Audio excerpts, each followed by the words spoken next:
As many in our community continue the conversation about the fight for racial justice and equality, a Brown star is also lending his voice. Offensive tackle Chris Hubbard is speaking out about mental health in the Black community during this time of unrest and his experience dealing with it all as both a Black man and a public figure. News 5's Jade Jarvis joins us now live. And Jade, you spoke with Hubbard one-on-one.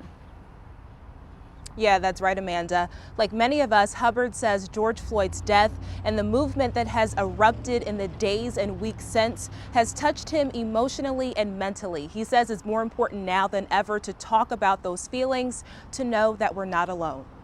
For us in the Black community, we see it daily, but it's not, it's always pushed under the rug.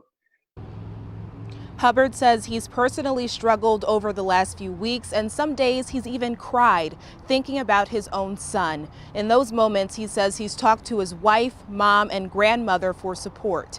He's an ambassador for the National Alliance on Mental Illness and says the organization has stood behind him, helping him with his own mental health struggles. Since becoming an ambassador, Hubbard says people have reached out to him with their struggles and to make their voices be heard.